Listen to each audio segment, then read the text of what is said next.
I looked at the maze of hallways and classrooms and thought I was lost.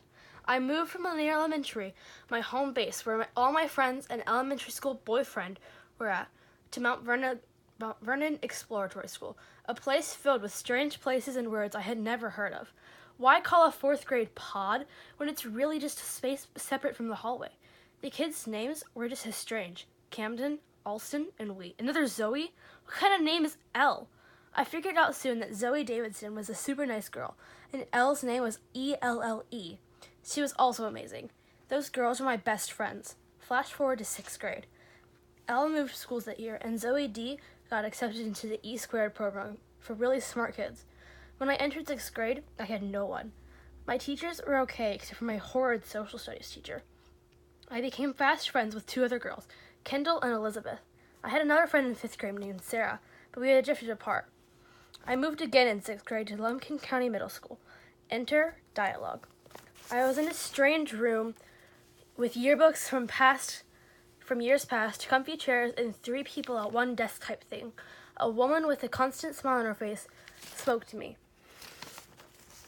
Hello, Zoe. Let me just call Miss Mapp and find you someone to show you around. Okay, this is looking good.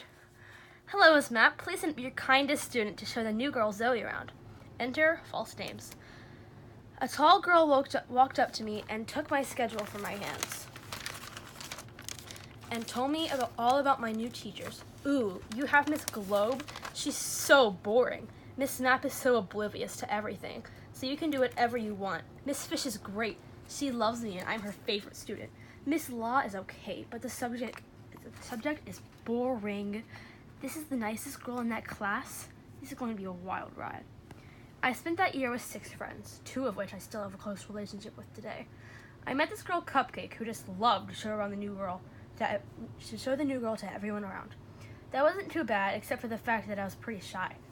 One day at lunch, I decided to tell her how I was feeling.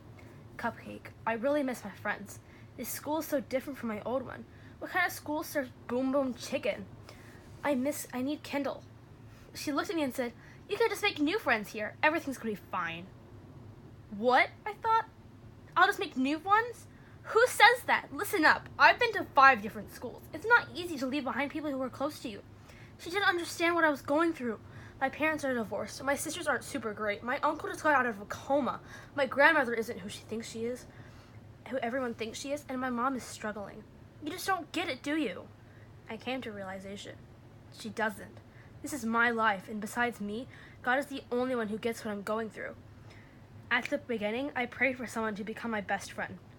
I prayed that they will love him like I do, and treat people as he does. In 7th grade, I thought that I found her. She is amazing, kind to people, has similar interests as me, and Kirsten.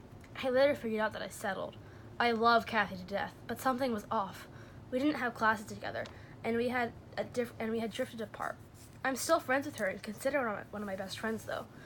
This year, I became friends with people who would change my life. How could I deserve Samantha and Ashlyn? I learned a powerful lesson this year. The people around you may seem normal or like everyone else.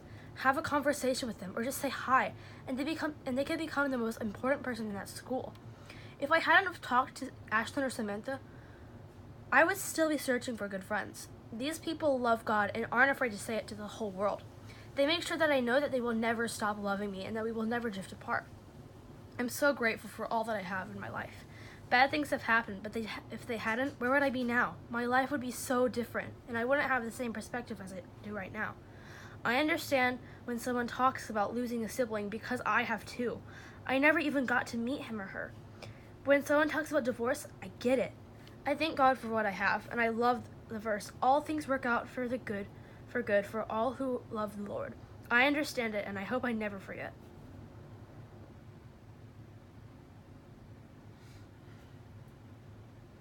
Is that it?